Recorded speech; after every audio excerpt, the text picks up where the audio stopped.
नमस्कार, मैं हूं निवेदिता। उत्तर प्रदेश के सियासी रण में इस बार टक्कर जोरदार हो रही है। एक तरफ जहां सपाई मुखिया अखिलेश यादव छोटे छोटे दलों की सेना लेकर जोरदार टक्कर दे रहे हैं, तो वहीं दूसरी तरफ प्रियंका गांधी के नेतृत्व में कांग्रेस भी सत्ता हासिल करने के मंसूबे से पूरे यूपी में घूम रही है।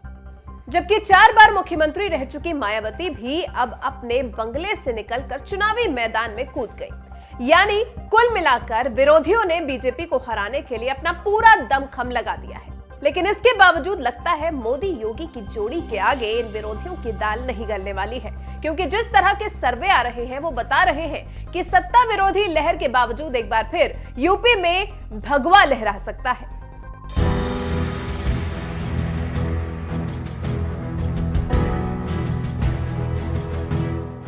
कृषि कानून, महंगाई, बेरोजगारी, अपराध जैसे कई मुद्दों को उठाकर विपक्ष जहां बीजेपी को पटखनी देने की रणनीति बना रहा है, तो वहीं सत्ता विरोधी लहर भी बीजेपी के खिलाफ बताई जा रही है। लेकिन एबीपी सी वोटर का सर्वे यूपी की सियासत की कुछ अलग ही तस्वीर पेश कर रहा है। 10 फरवरी को होने वाले पहले चरण के मतदान से ठीक पहले आए इस सर्वे ने बता दिया कि मोदी लहर और योगी की ललकार के आगे सत्ता विरोधी लहर भी इस बार धराशायी हो सकती है। सोमवार को आए एबीपी सी वोटर के सर्वे में 403 सीटों पर एबीपी सी वोटर सर्वे बीजेपी को 223 से 235 सीटें मिल सकती हैं। सपा को 145 से 157 सीटें मिलने का अनुमान है। बीएसपी को 8 से 16 सीटें मिल सकती हैं। कांग्रेस को महज 3 से 7 सीटें ही मिलने का अनुमान है। 4 से 8 सीटों पर अन्य उम्मीदवारों को जीत हासिल हो सकती है। इस सर्वे पर सी वोटर के फाउंडर यशवंत देशमुख ने बताया, 2017 में जिस बड़ी जीत के साथ भाजपा सत्ता में आई थी, उसके मुकाबले इस बार अगर 100 सीटें कम भी आई तो भी उसके सत्ता में बने रहने का अनुमान है। भाजपा का वोट शेयर इस बार भी 40% से कम नहीं होगा। सत्ता विरोधी लहर के बावजूद सर्वे में बीजेपी सरकार बनने पर यशवंत देशमुख ने कहा, नरेंद्र मोदी सरकार की ओर से निचले वर्ग के लोगों के लिए लाई गई योजनाओं से मिला लाभ उसे सत्ता विरोधी लहर के बाद भी मजबूत किए हुए है। लोगों को 2 साल में राशन देना, खातों में पैसा ट्रांसफर करना, लोगों को आवास देना, शौचालय मुहैया कराना, इन तमाम योजनाओं का लाभ निचले तबके के लोगों को सीधे रूप से मिल रहा है। यही वजह है कि भाजपा का वोट शेयर मजबूती के साथ 40% के ऊपर बना हुआ है। नरेंद्र मोदी की छवि, उनकी लोकप्रियता भाजपा की तमाम कमियों की भरपाई करती दिखाई दे रही है।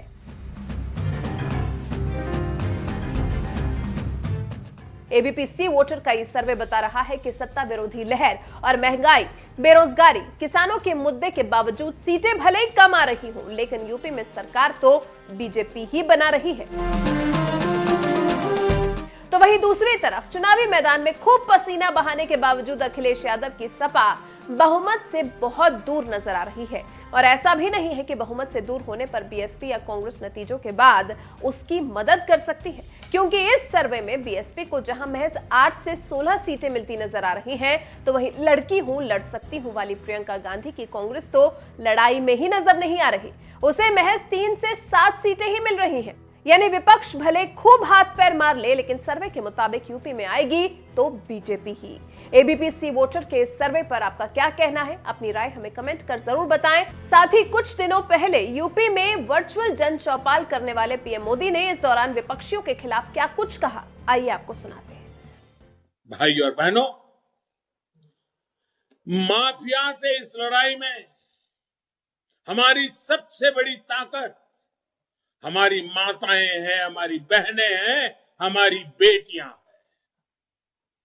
उत्तर प्रदेश की बहनों बेटियों ने, विशेष रूप से गरीब, दलित, पिछड़े वर्ग और मुस्लिम बहन बेटियों ने सुशासन के डबल इंजन का अनुभव इन 5 वर्षों में किया है। दंगाइयों और दबंगों को खुली छूट देने वालों की सरकार ने सबसे बड़ा हित बहनों का, बेटियों का किया है। भाजपा डंके की चोट पर कह रही है कि दबंग और दंगा राज यूपी में अब नहीं लौट सकेगा। बीते 5 वर्षों में कानून का राज स्थापित करने के लिए पुलिस में लगभग 1.5 लाख भर्तियां हुई है। इसमें और इससे पहले के 15 सालों में 1.25 लाख से भी कम भर्तियां हुई थी।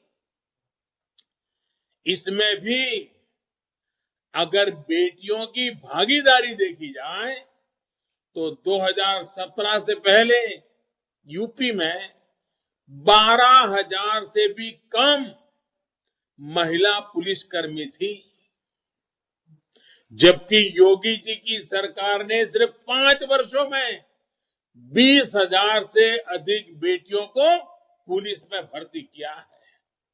नारी की सुरक्षा, सम्मान और अवसर के ऐसे ही अनुभव के कारण यूपी की बहन बेटियां कह रही है, फर्क साफ है।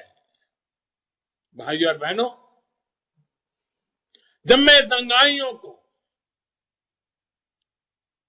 आए दिन बंदूक की नोक, चाकू की अणी पर खेल खेलने वाले लोग योगी जी की सरकार को सहन नहीं कर सकते। वे पूरी ताकत लगा देंगे कि योगी जी फिर से ना आए। मैं उत्तर प्रदेश के लोगों को कहना चाहता हूं, अगर इस प्रकार के तत्व अपना खेल खेलने में थोड़े से भी सफल हुए तो ये देश में, उत्तर प्रदेश में पक्का कर लेंगे कि कोई उनको हाथ नहीं लगा सकता है। वो पहले से ज्यादा बेफाम हो जाएंगे, वे और बर्बादी लेकर के आएंगे। ऐसे लोगों को कभी सफल नहीं होने देना है। ऐसी ताकतों को कानून मानने के लिए मजबूर करना ही होगा और इसके लिए योगी जी की सरकार बहुत जरूरी है।